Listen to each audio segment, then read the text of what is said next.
This is a driving review of the all-new BMW 5 Series Touring, and we have it in the so far strongest version next to the somewhat true M version that will come later. This one here, 600 horsepower in the M60. Launch control.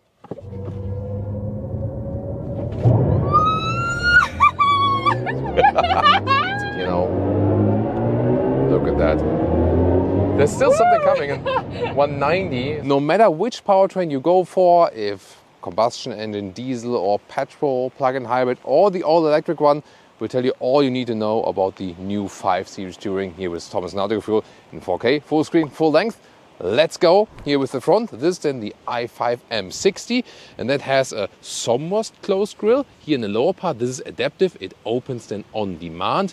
M logo. Fire red is the exterior color in this case, a very strong red. Yeah, I really like it. And also then more black accentuations, either if you have the M Sport package or then here automatically with the M60 version. Headlamps come optional with the adaptive matrix LED. You can also see it right here.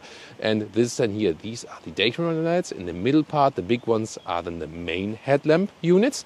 And the length here has actually significantly changed to the previous generation, 10 centimeters or 4 inches more, now at 5 meters and 6 or 199 inches. Wheels from 18 to maximum 21 inch. These here are the biggest one, 21 inch BMW individual.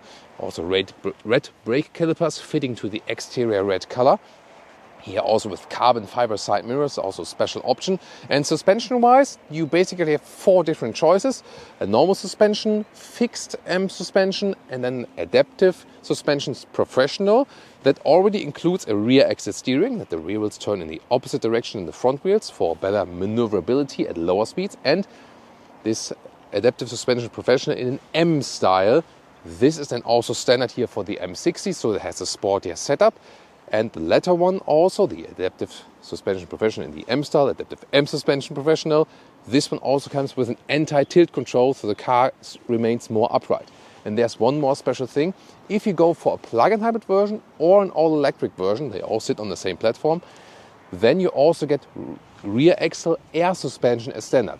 What they do not have is an air suspension for both axles. That does not exist, even not optional. And in driving we'll find out how it actually behaves, because it's now fully adaptive. This one here, anti-roll control, and the air suspension at the rear axle. We see how it turns up in driving. Interesting signature here for the rear. That looks very beautiful, I think. And they have a very streamlined design. It's also needed for aerodynamics. However, if you want the best aerodynamics, you would not go for an M60 or not go for an M Sport pack, but rather a base, because the M Sport design elements actually reduce the aerodynamic efficiency a little bit. We'll also find out more about that with consumption and so on later. Other than that, you have this diffuser style here in the lower part, a very clean design. And the M60 logo then here for this M Performance model. And you see on the exterior, they have on the one hand this aerodynamic styling, and then they want to have much space also on the interior when you open the trunk. And it's here at 570 liters, no matter which version you go for actually. And the interesting thing is now, with the previous generation, a lot of customers from the 5 Series Touring told me that you loved actually here the separate opening of the rear glass. That is gone now, and BMW told me that it would have caused some more exterior dimension, also space on the interior to add this mechanism. So they said, yeah, we wanted to save this space, that it's actually, you know, as spacious as possible here in this area than for the whole trunk area. What I have to say though, that material-wise, it's not that bad, but I would have wished something nicer here for the materials from the inside. And the second feature that is gone, you don't have this electric cover here of the trunk anymore. However, you see it is, let's say, semi-adaptive here when I close the trunk, which by the way has a great closing sound. Listen to that. That is beautiful, love that quality. And here I pulled the cover all the way to the end, and when I open this one in here, you see here, the first half, it goes automatic. And that's like a mechanic automatic thing here like this. And when you open it, it basically does this. And then you can easily load in things and out. Here, one more time, then it goes all the way like this. So yeah, that's at least a nice mechanism. And the width is enormous, like 115 in meters in the width, or 45, around 46 inches. That's great. And the length here, you can see luggage fits in easily, 1 meters and 6 or 42 inches. That's really cool. And especially for all our dog owners, maybe with a dog box, 70 centimeters in height or 27 inches. And you also have this remote folding mechanism from here, and that works very, very well. Yeah, really like that. Maybe you want the full length here as well. On Autogefuehl, always in full length. For an estate, it's of course a very important thing. And this is also enormous. To the seats I would be driving is 186 or 73 inches. So that's really, really good. I like that versatile trunk. The thing is, with this separate glass opening, that was always a unique feature. The 3 Series Touring actually does have it. So I think they could have actually kept that one. By the way, here underneath, you still have some more space here, like this here. This is an this is separate cover, then you can pull up here, for example. So that's then here for the electric version. Let's close this one, because there's of course more to come on the interior. The seats can be folded up here. There we go. That's also a nice sound when you fold that back. By the way, the door closing sounds here. That's nice for the rear door, front door. Yeah, so good door closing sounds. And when you have the M Sport package, you also get these colors here on the key fob. High gloss black. There we go. Fire red, it says here, metallic. And the door handles integrated in a flush way, but then they fold out, so haptic feedback. And then inside of the doors here, this is somewhat soft touch also. Nice structure. Here a little bit softer as well. However, here inside door pockets, this is not covered with felt or fabric or something. They already gave them feedback. They need to do that. And they do listen to feedback, so I hope they change it at some point. Here, there's a carbon fiber deco element option, as well as the option here for the Bowers & Wilkins sound system. Then this is the M steering wheel. It looks sporty, nice contrast stitches. The only downside is this is not available with animal-free material, which is now even superior in the quality and the features. But that's not possible in the M Sportback. However, these seats here, these are the sport seats. And this is here a high-grade leatherette called Veganza in the middle part.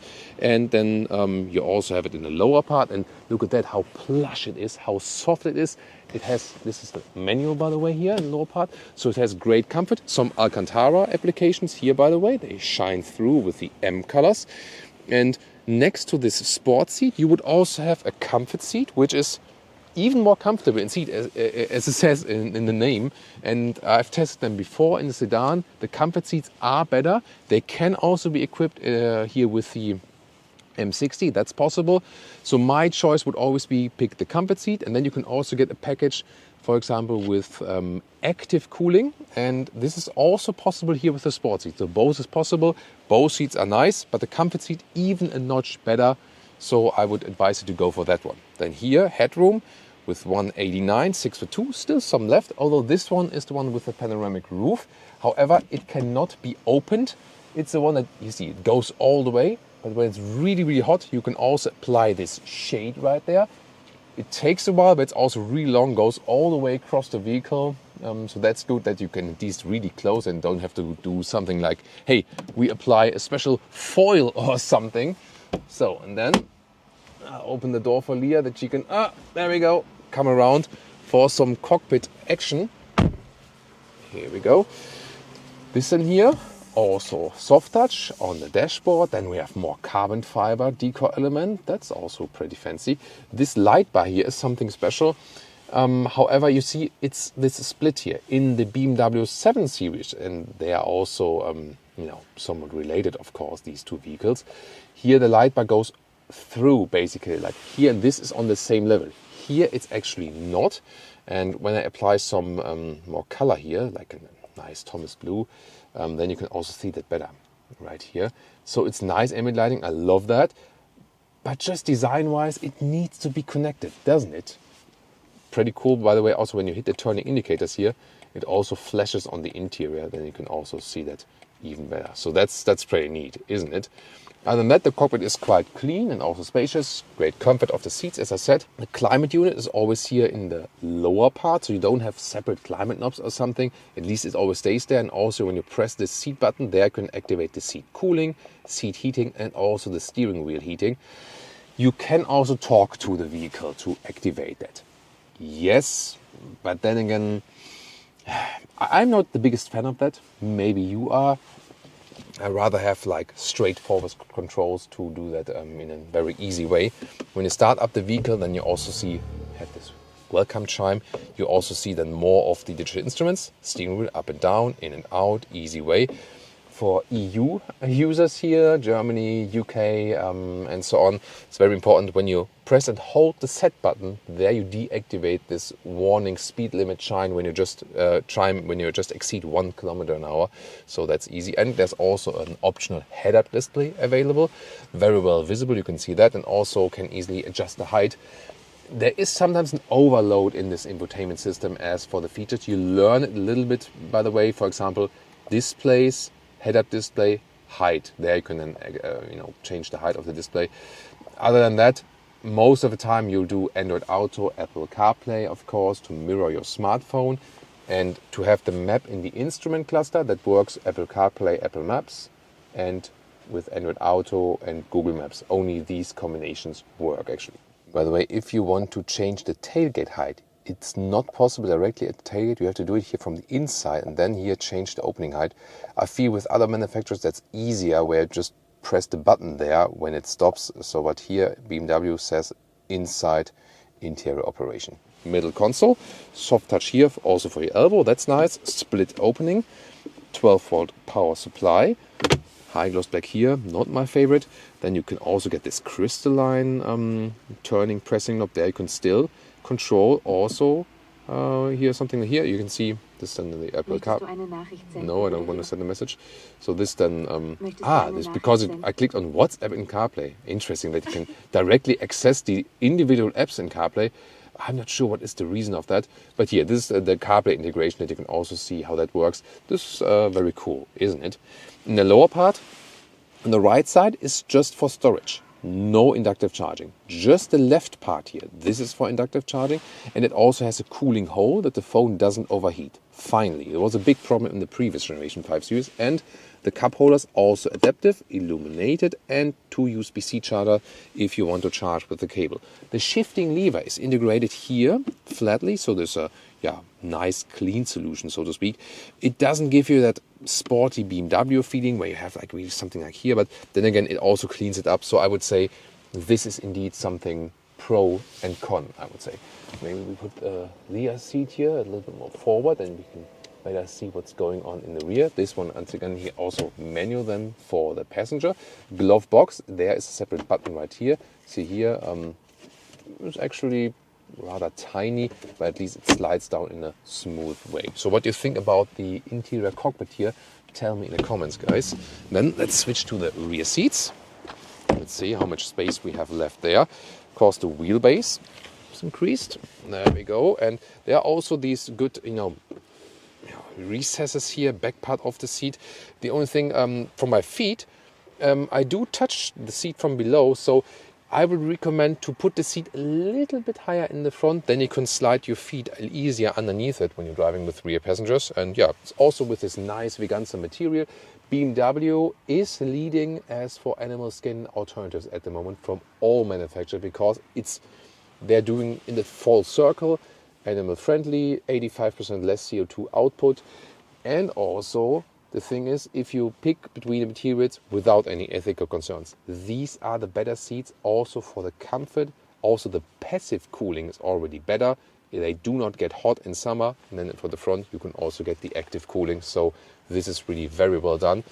And here, headroom with 189, 602, still some left also in the rear. That's fine. Then you can fold down this, adaptive cup holders. This is also a nice quality indeed. And this can also be folded separately as a ski hatch right there. Then here, a separate climate unit for the rear passengers. You can optionally also get seat heating for the rear. That looks actually quite fancy. although it's not a real climate unit, just a screen. Again, I mean, these screens look cleaner, but then again, to control it, it's of course always pro and con. And what about the middle seat, the 5th seat here? There we go. It's of course a little bit harder, but space-wise, it works. Just on the outside, you have more comfort. Isofix is on the outside seats here each. You fold this up, and then they also stay in place like this, so you don't have something flying around or something. There we go. And do we have Isofix on the front seats? No, it doesn't look like that.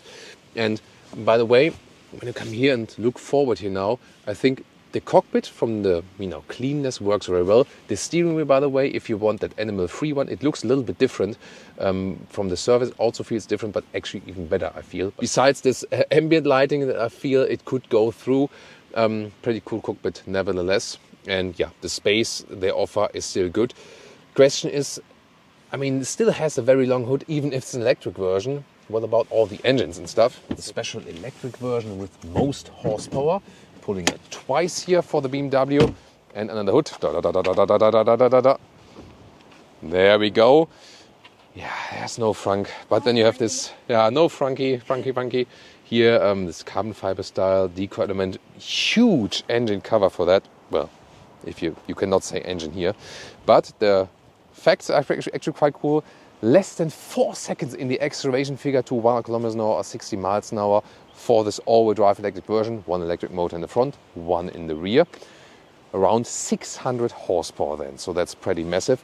You can also get a rear-wheel drive EV version, so that is then a little bit more efficient. And then of course you also have 2-liter 4-cylinder petrol and diesel, 3-liter 6-cylinder petrol and diesel. The only catch is that in Europe we do not get the stronger pure petrol engines. So there's a stronger 2-liter 4-cylinder petrol engine and a strong 3-liter 6-cylinder petrol engine that is not for the EU market, and also then obviously not for the touring here.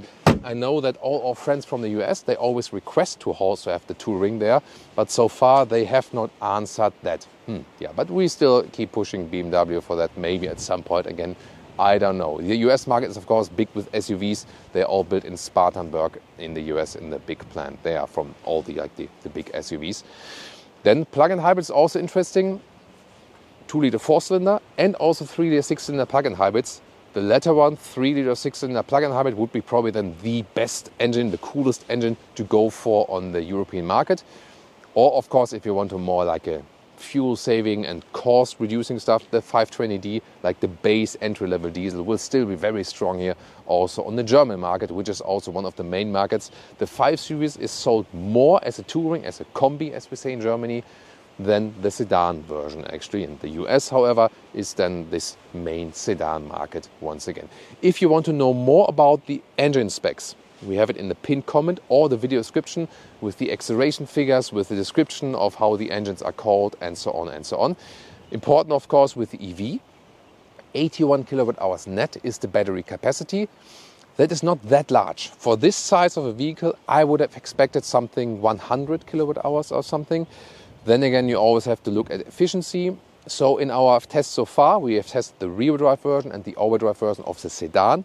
There we could score some 17 kilowatt hours or more kilometers, 19 kilowatt hours or more kilometers for the stronger version. So around 3 miles per kilowatt hour. And that would mean something under the conditions, winter or summer, how we drive between 400 and 500 kilometers, between 250 and 300 miles of the electric range. It should be more. Honestly, it should really be more, and that is because the battery is just too small, honestly. For this car, you also want to use it on the long haul. And charging for the EV next to the 11 kilowatt AC, later 22 kilowatt AC, also 205 kilowatt DC. That means then 10 to 80% state of charge in around 30 minutes. Today we drive it again and also do some more Autobahn testing here in Germany for you, and then see more about the efficiency today. I would say, let's go. Sport mode, launch control.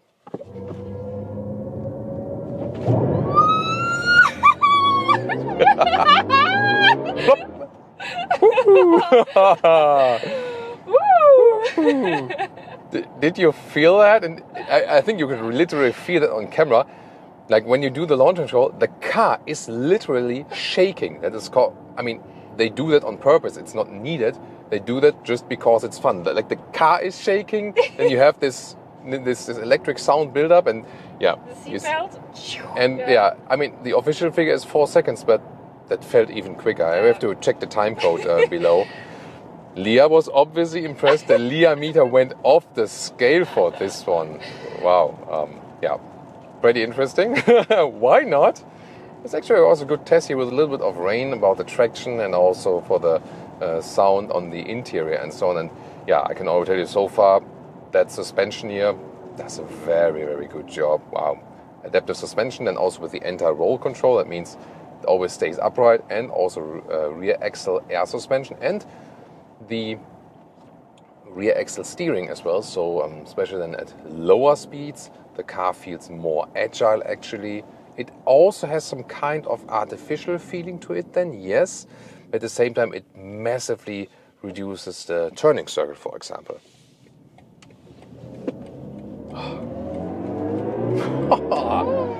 This is amazing. Like accelerating out of the corner, you feel still have the rear wheel bias for that one. It's amazing, really. And some lane changes. Car stays absolutely upright. Beautiful. Look at that. Good reaction from the steering wheel. See here, the lower degree angle is a little bit dead, somewhat. So this could be a little bit more responsive, I feel. But then here to the outer area, it gets better. But overall, cool feeling for that. Here in the sport mode, everything is tuned even more to that sportiness. Wow, really impressed by that one. Yeah, it definitely feels like a machine, sports machine, although, I mean, it's over 5 meters long, it's like almost 200 inches. But then, like, the responsiveness, get ready? Just when I'm like here from 60 to 100. You like, Leah's, she had like the sunglasses on her head, and the sunglasses fell apart. Wow, it's like, I mean, it's so instant that it kind of feels uncomfortable even as a driver, you know. It's like, AC, we need some AC. We definitely need some AC now. Now it's really hot in here, so no, we won't take all. So take a photo. Wow. Okay, so the performance is definitely there with the M60 version.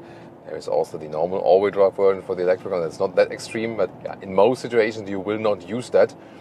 The suspension here, although we are in the sport mode, it's still very comfortable, I have to say. So that works, also the setup, and you also don't feel it that much that you have air suspension on the rear, which is more like for the self-leveling and so on, and that you have something different on the front. It's not that it feels artificial due to that or something. And here driving modes, this is not that good to control, I have to say, then, because you have to always, you can at least do it from here, and then do here personal, goes a little bit wider from the seats here, but see if you're yeah, Leah's sunglasses, she has to take them off now, off her head, or completely on, like real on. Yeah, she had like this, you know, and then they were flying off her head always. It is a very expensive vehicle. Yes, we get to price at the end of the review, but the thing is, if you compare it to less expensive ones, yeah, this driving comfort from the suspension, this is definitely something that you still get here with a more expensive vehicle. Let's get onto the motorway. So also put in the sport mode right here, once again. And also here the bolsters go a little bit closer. There we go. Yeah, here also this active chime is on. You can also deactivate it if you like, by the way. And let's maybe hope for some unlimited Autobahn experience right here.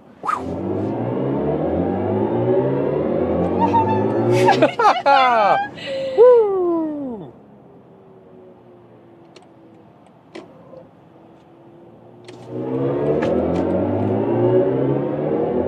Oh, woo! Look at that. Now we can drive even faster, and yeah, that was the acceleration onto the Autobahn. Super quick. Wow. And the Leah meter still reacts. And here now at 140 kilometers an hour, like more than 80 miles an hour, still super silent in here. So that is then the crucial difference to other maybe non-premium products. And we have to say also the Tesla Model 3 has been catching up there. You know, and there also the noise installation in the facelift is also way improved, definitely. I have to say that as well. But really many other vehicles we test are not that silent at high speeds. And look at that. There's still something coming in 190, so like 120 miles an hour. And I don't even have to raise my voice in here. Wow. So then the question is like, is there anything left for the BMW 7 Series? Honestly, when you get the comfort seats for the i5 here, then you even have cooled seats with the Veganza. That is even not available in the i7. I have to say then, if you go for the comfort seats, the only thing the 7 Series then still offers is more space in the rear. Other than that, oh, look at that. It's also great animation now. Leah is very diligent with that. So when there's a traffic jam ahead, she's basically like the hazard lights assistant. Hey, it's a very good idea for a manufacturer, like a hazard light assistant. Yeah, I have my personal one, so I'm really glad to have her. Not only for that, of course. Here, by the way, when you hammer in the turning indicator, that's a lot of fun. So, like the feedback you get, the physical feedback you get, and also the acoustic feedback, it's really nice. Love that. So that actually encourages you to use the turning indicator. You know, there's this meme out there always saying that BMW drivers don't use turning indicators. I'm not sure if it's true or not. You tell me. But this definitely encourages you to do that. As for recuperation, you lift your foot off the throttle, and everything is more or less set here for rolling. You know, it's not like a one-pedal driving thing by the standard default. You can change it a little bit, yes. For example, here, if you go to the B mode, so pull the shifting lever, then you have a strong recuperation, if you do prefer that. But the whole philosophy of this one is rather that BMW says, hey, our existing customers, they know how combustion engine drives, and when they then go for an electric version, we want them to feel at home. And so it's rather that you have maybe like a slight recuperation when getting off throttle, and that's basically it. So this is then the philosophy. Again, you can change it also, but the default setting when you start up the vehicle will always then be that it's rather on the rolling side than on the strong recuperation side. Assistance systems, what is actually possible here? A couple of things actually here. First of all, there is an automatic lane change possible. So I just set the turning indicator. So that works actually very well. Oh, I just have to tip it. Yeah, here the other guy was running a little bit quicker now, so I had to do it manually. So yeah, you always have to pay attention. And then what's even more possible, so that worked very well. Here it says assist plus ready. So here and then the green symbol also in the steering wheel. And this is actually then, you can take your hands off the steering wheel and the car will not complain that you have done that. It's available in certain markets, for example in the US and also in Germany. And then you can see I can drive like this.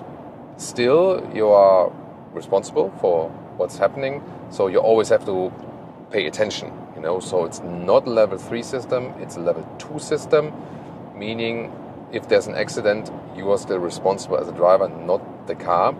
And so I always stay alert, definitely. But here the system is working very well. You can relax then a little bit more in a way, but as I said, always pay attention to what's coming ahead. And there, check traffic. See, now I just look into the side mirror and then the car is doing the lane change completely on its own. This is even one step further. Wow, and I can also do it backwards again. I check here and I look into the right mirror and the car is by that realizing, hey, he is paying attention. This is still a level 2 system, and the highest level, it works up to 134 kilometers an hour. So yeah, approximately up to 80 miles an hour. And you see here, hands-free, I'm still responsible, level 2 system, but it's just sufficient that I look into the side mirror. When the car there, check traffic, then I look to the mirror. Now it has been cancelled because driver distraction. Yeah, sometimes some things have to be fulfilled. For example, I have to set the BMW internal GPS, that this one has a route. This is required, so it does not work if you have Google Maps or Apple CarPlay or something running. Yeah, and then no one's supposed to come from behind and so on, and then it actually works. So there are limited situations where this is properly working, let's take it that way, but at least especially when the motorway is a little bit free and not so much traffic and so on, you have this possibility. And I think it's an impressive system and it works quite well. But again, as I said, it's not for, let's say, all situations. So about the final consumption here, economy for the all-electric model, the M60 here today. And we did, for the consumption test, primarily motorway, German Autobahn at 120 kilometers an hour, so like 70 miles per hour. So realistic speed here, also long-term and so on. Still something 21 kilowatt hours on 100 kilometers. So that's around, once again, about 3 miles per kilowatt hour at some 12 or 13 degrees Celsius. So not too warm, but not really freezing. Not ideal for the battery, but it could be worse. Still, the efficiency should be better. And considering that 81 kilowatt hour net battery, this is then something 400 kilometers, 250 miles of real world range. And that is not enough for a car at that size. It will only be better if you drive a little bit slower on the motorway and if it's summertime with even like 20 degrees Celsius, like 72 degrees Fahrenheit temperatures, then you can also go more into a 500 kilometer or 300 miles range. Yeah, that would be okay, but not actually this result. Even in these conditions, it should actually be better. Then about pricing, it starts around 60,000 euros, taking a German reference price, and then it goes up to something around 100,000 euros or dollars for the M60 here, that M Performance model. And with all the bells and whistles, extra equipment, this vehicle as it stands right here, 125,000 euros. Yeah, of course, the competitors are also very expensive, but I would not buy a vehicle for 125,000 euros which can drive 400 kilometers or 250 miles. Just not happening. Sorry about that. But in general, the car is awesome. I mean, it drives so great. Seating-wise, especially if you go for the comfort seats, it has basically one of the best seats overall on the whole car market at this moment. As for the comfort, BMW is pushing forward the animal-free seating choices. Even now the base steering wheel is available with that. So I would recommend a 5 Series, but not in the all-electric trim at this moment. Unless you say, hey, I don't care, I don't drive long mileage or something. Then it's okay, actually.